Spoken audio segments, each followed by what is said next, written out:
Welcome to our presentation on our research study, a social network approach to international student career support. We're glad you're here. I want to first start by introducing you to our research team. My name is Kelsey Patton, and I was a key personnel on this research team. I'm a second-year master's student in communication at Purdue. We had the pleasure of working with Dr. Seung-Yoon Lee, principal investigator and associate professor in the Brian Lam School of Communication. And I also had the pleasure of working with Sichin Wei, key personnel and PhD student in engineering education at Purdue, as well as Shubalola Jiboye, key personnel and master's student in the Brian Lam School of Communication. We also want to extend a sincere thank you and deep gratitude to the Center for Intercultural Learning, Mentorship, Assessment, and Research for their SEED grant program, which funded our research study. Thank you so much to Silmar. We're really grateful to you. We'd also like to take this time to specifically thank the following individuals for your mentorship, advice, ideas, expert feedback, and overall assistance with our study. So Lon, Chris, Xiaoyun, Amrita, Alejandra, Emily, Felicia, Frankie, Jorge, Juan Pablo, Prudence, Angela, Carla, Carolyn, and Anne, thank you so very much. And to all of our wonderful participants for your willingness, time, and meaningful responses. We're so grateful. So we'll begin with our literature review. Our study is an exploratory and descriptive study aimed at describing the career networks of international students using social network analysis. So past research has studied international students and career. However, to the best of our knowledge, social network analysis had yet to be used as a method for studying the career networks of international students. Career-oriented social network studies typically look at career advancement of domestic students or on how race, gender, and other identities and demographics impact career advancement. Research on international students typically focuses on student mobility and cultural adaptation. And recent studies have focused specifically on international students and career decision-making. Papadiuk and Arthur in 2013 utilized a biographical and narrative method, revealing several key insights as to the important keys for successful adjustment from international student life to career, specifically for international students wanting to stay in the country in which they study. Martin et al. 2013 examined how Hispanic women in STEM access and seek out social capital to choose and continue in their majors. 3 themes emerged from that study. Number 1 being who participants relied on for social capital, how and when participants gained access to knowledge about resource availability, and the social capital gained through peer support groups and the university organizations and support offices. Social network studies in particular show the role of ties in the job search, and Granovetter's 1973 classic study emphasized the importance of weak ties in relaying job information and opportunities. Purdue has a unique positionality for our study in that it is ranked 4th among U.S. institutions for international student enrollment, according to the International Students and Scholars Enrollment and Statistical Report in 2022. So we felt that Purdue was a great place to begin our exploratory study. Our study was exploratory, as I mentioned before, and our data sample was not large enough to make any statistical inferences. So in the following slides, we'll discuss our findings and describe the career networks of international student participants in our study. Our overall research questions were: where do international students seek career support? What are the current barriers and challenges international students experience in their job search? And how might the structure of the support networks revealed in our study inform information session topic choices, outreach, and communication dissemination efforts to better serve students? Our participants were all international students of junior or senior status, at least 18 years of age, and we did two different phases of the study concurrently, a survey as well as an interview. And for our survey, that was open to any major, and for our interview, that was open to engineering majors only, since that is the largest major at Purdue. As far as our methodology, we chose to use mixed methods and a triangulation design. So we collected data both in interviews and surveys at the same time, and compared the results of each to best understand our research questions. And we use descriptive statistics and visualizations for the quantitative portion of our interviews and surveys, and thematic analysis for the qualitative portion. We use mixed methods to more holistically tell the story of individual international students' career networks. Descriptive statistics allowed us to describe the networks quantitatively, while thematic analysis allowed us to qualitatively identify important patterns and areas of opportunity for increased support. And the qualitative analysis allowed us just to dive deeper into the reasoning behind the ratings students indicated for helpfulness of the support received related to their career. As far as the survey and interview and what we asked our participants, we asked our participants to identify up to 10 people, offices, or organizations that supported them instrumentally, so tangibly and or emotionally in their career preparation. And we also wanted to look at how communication and referrals took place. So we asked how they were referred to these individuals or entities, and asked for their perceived helpfulness ratings related to instrumental and emotional career related support. We also asked about challenges and barriers that students face within their career search and missing support. And then our survey in particular did ask about cultural factors and overall perception of representation in materials and communication as related to career support, perceived preparation for postgraduate career, and perceived availability of resources. And then we also asked about demographic information, participation in on or off-campus organizations, employment on campus, and if participants went to a U.S. high school. And so in the following slides, we will discuss the demographics of our participants. So this was an overview of our survey participant demographics. We had 31 survey respondents in total. And we looked at demographics of race, age, gender, major, sexual orientation, and country or region of origin.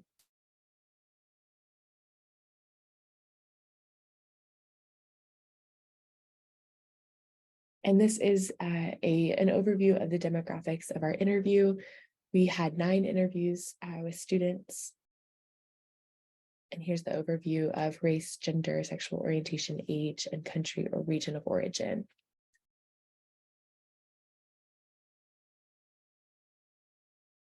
When we were asking individuals to name up to 10 individuals, organizations, or offices that supported them instrumentally or emotionally in their career search, participants identified in the interviews 73 offices or organizations, which we qualified as alters within the social network analysis.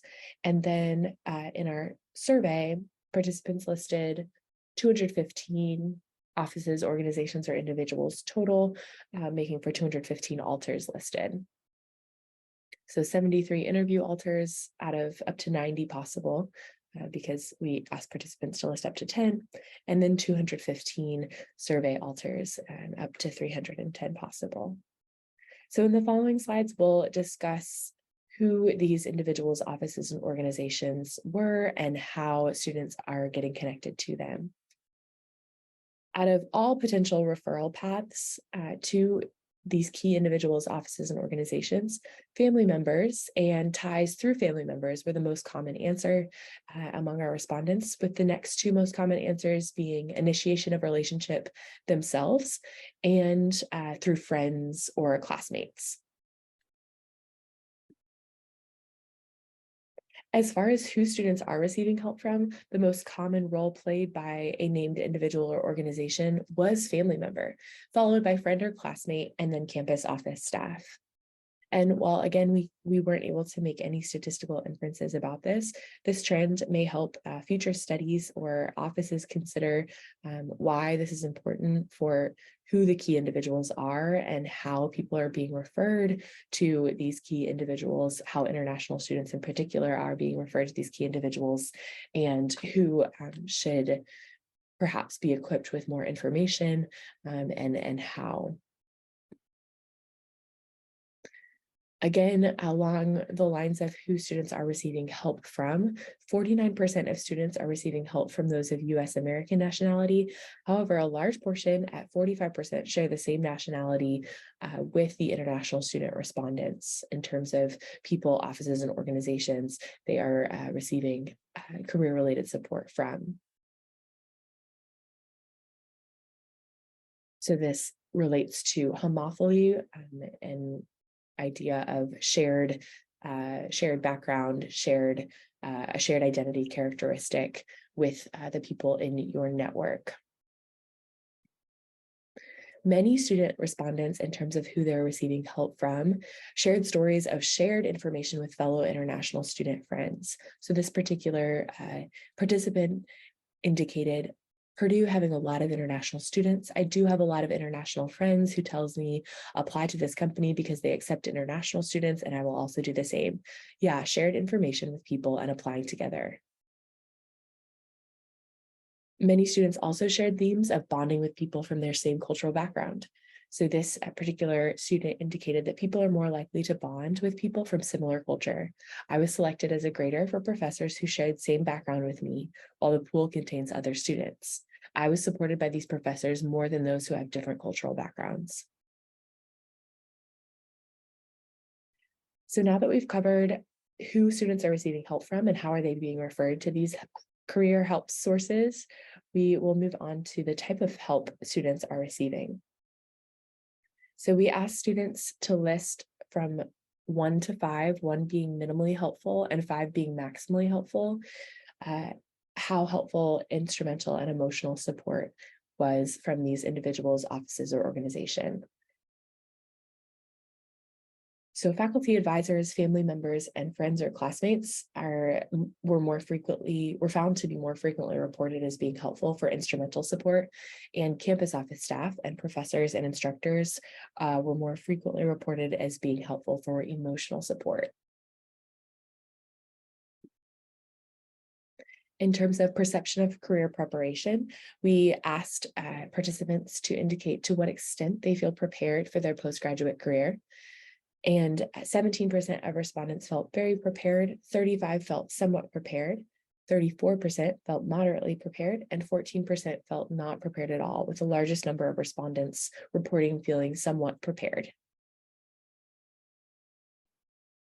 As far as perceived ability to find needed support, the highest number of respondents at 39% reported strongly agreeing with knowing where to find information related to their career if they needed it.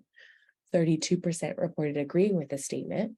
21% reported neither agreeing nor disagreeing, 4% reported disagreeing, and 4% reported strongly disagreeing. We also asked about perception of representation. So the statement we asked students to rate was, I feel as though I'm represented in the career service offerings at Purdue. I can see myself reflected in Purdue's career offerings and feel that my identity, culture, race, ethnicity, gender, sexuality, etc., are acknowledged and or supported. So 14% respondents have indicated they agreed that they feel represented in their career service offerings at Purdue. Strongly agreed. 54% of respondents agreed. 21% neither agreed nor disagreed, 4% disagreed, and 7% strongly disagreed. We also looked at participants' career plans, so the types of job they were looking at after graduation and where they would like to work after graduation. And these graphs demonstrate that the majority of respondents plan to work in industry in the US post-graduation. From here, we'll move on to several examples of visualizations of the egocentric networks of respondents, demonstrating the student in the center in green, and each organization or individual they indicated represented as an altar in red. This visualization in particular also communicates how the student was referred to the key individual or organization in yellow with an arrow, how they rated emotional and instrumental support from 1 being minimally helpful to 5 being maximally helpful. And instrumental support is indicated in green highlight and emotional in orange highlight. and how they ranked communication frequency from very rarely to very frequent in blue highlighted. This participants network in particular has a mix of informal, so family ties, and campus support sources, such as professors and instructors and other Purdue-related sources. In these informal or family ties that you see here seem to act as a channel for accessing some of the campus resources.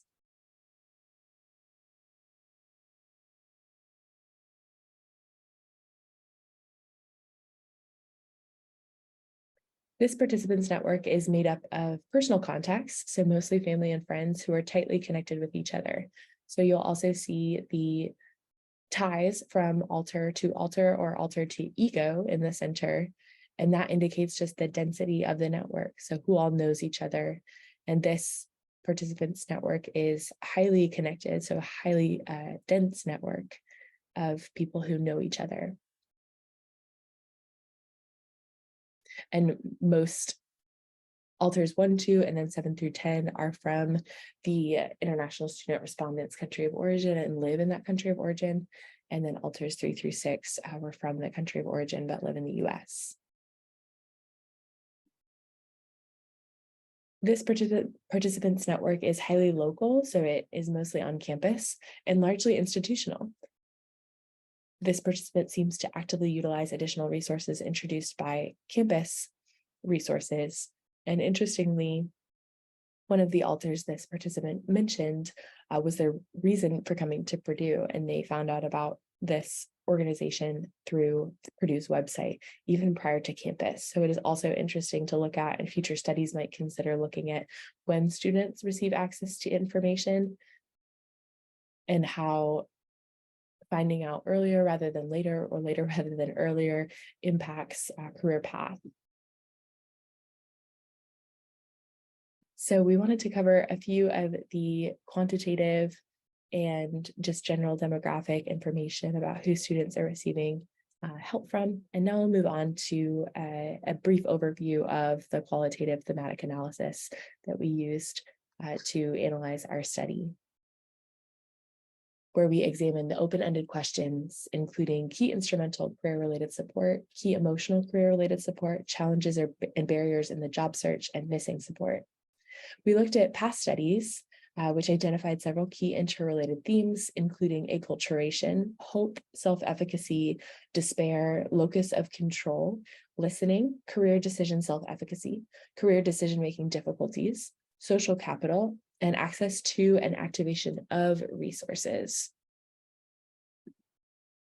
We found 3 layers of instrumental support toward career goals, beginning at the administrative support level, including academic advising, legal compliance, and financial assistance, moving to general decision-making and skill-building support, including career exploration and career preparation.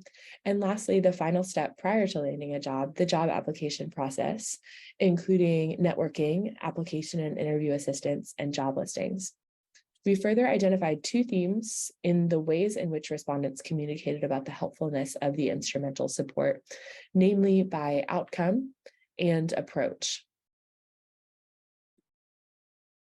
So for example, this respondent indicated that the filtering of job listings to ones directly applicable to international students was particularly helpful.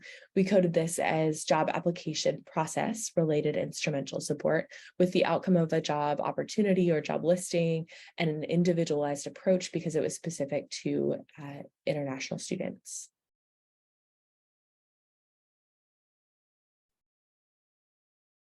We found 2 key themes emerge in emotional career-related support: listening and building self-efficacy, seemingly intensified or reduced by the level of communication frequency toward an overall theme of hope. For example, this student identified a shared background and high degree of communication frequency, leading to an overall feeling of hope. This student indicated, he's another international student. We're both in the same grade.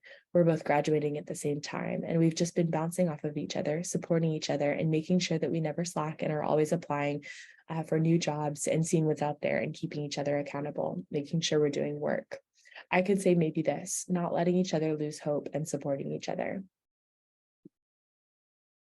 When it comes to challenges and barriers, 5 themes arose: legal, accessibility, economic, academic, and linguistic/cultural and other personal identifiers.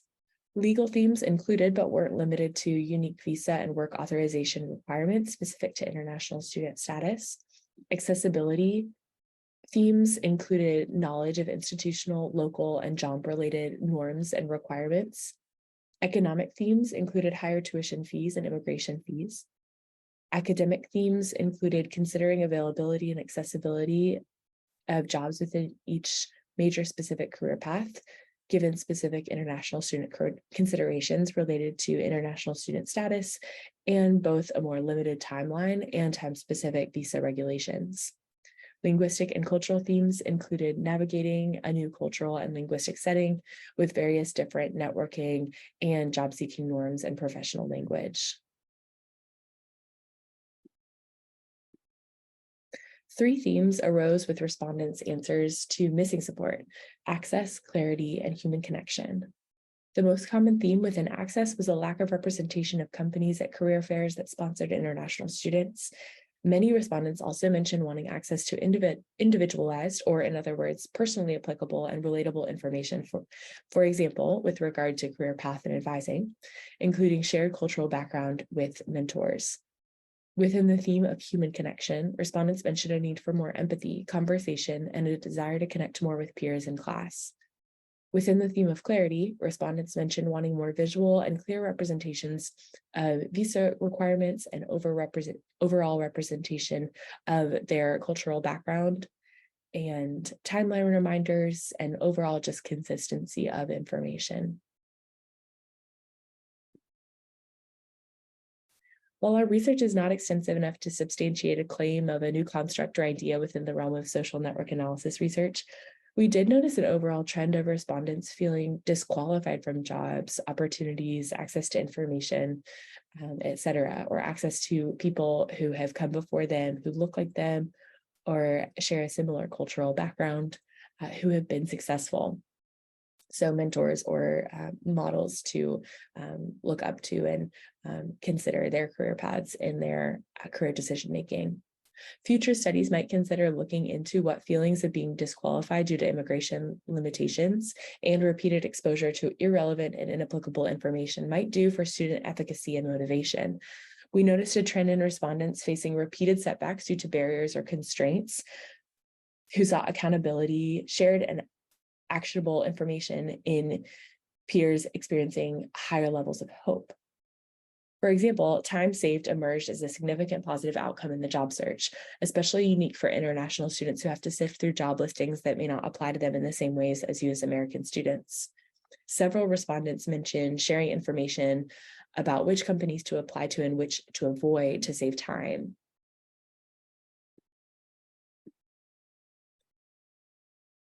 Many of our respondents also indicated some really key and important recommendations. This student in particular indicated network can be challenging for international students as we may not have the same networks as American students. I wish my international student peers could share their experiences and strategies for networking so we could all learn from each other and support each other's career development. This student in particular also indicated, I am basing this on purely circumstantial evidence of our community, that we are very relatively connected in terms of our friends. And that's how we know that other people have been hired. It comes most from us, the information. It would be helpful to know international hire rates through ethnicities, because those vary as well. International student hiring rate per area, international student rate hiring through companies, statistics that increase visual cues for international students to know where not to waste their time. And so overall, out of all of the qualitative data analysis that we did, we came up with several important questions moving forward and zeroed in on one key question that will come in our next slide, and overall recommendations. So we wondered, what could equipping of key informational sources look like? Keys to accessing, so not only having access to, but activating the social capital, as per Martin et al. 2013. And also, who needs to be equipped with all available resources? When should communications begin with international students prior to arrival on campus? What does clarity of communication look like, and how can students be better equipped to filter through the many resources available to them and many resources they feel may not apply to them as well? How does knowing how connectedness and referrals might work inform how information and when information is disseminated? And how might disqualification burnout or disqualification fatigue, as mentioned earlier, be addressed? Overall, these questions led us to a main question of how should information and resources be tailored for international students with varying career goals, career fields, and cultural backgrounds. And based off of this, we made several recommendations that, again, our data was not substantial enough to be able to make statistical inferences, but we came up with a few possible recommendations that offices might consider or welcome a conversation about. So because of an overall theme of a desire for individualized information and visual cues that increase awareness and clarity of necessary requirements, and tell success stories of alumni of similar cultural and career-focused backgrounds that have come before them, alumni engagement may be a worthy area to spend time and resources. Engagement of alumni may not only involve reaching out to alumni after they've left campus, but conceptualizing current students as future alumni and considering ways to engage students in alumni-related conversations prior to graduation. Involving cultural groups on campus and alumni engagement could also contribute to increased student engagement with these cultural groups and increased affinity and sense of belonging.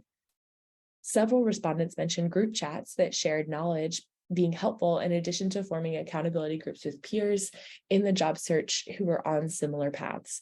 Departments and individual faculty might consider ways to provide and promote spaces in which students of similar career-related interests and cultural backgrounds might gather to share information and encourage each other in their job searches, both in and outside of class. Future studies might also look at the best channels of communication, such as social media platforms, emails, flyers, etc. With regard to materials and communications, offices and departments might consider intentionality toward inviting students into conversations to provide recommendations on information dissemination, including email blasts, department-specific blogs, and website design and structure. Offices might consider how students could be empowered to sponsor and host their own events to give them agency and responsibility within the job search. We also recognize the importance of conceptualizing international students, not as one demographic of students, but as individuals, and reflecting this in information, resources, and outreach. And to encourage offices and individuals to think about who controls access to information and how might Purdue consider empowering international students to access information in sustainable ways.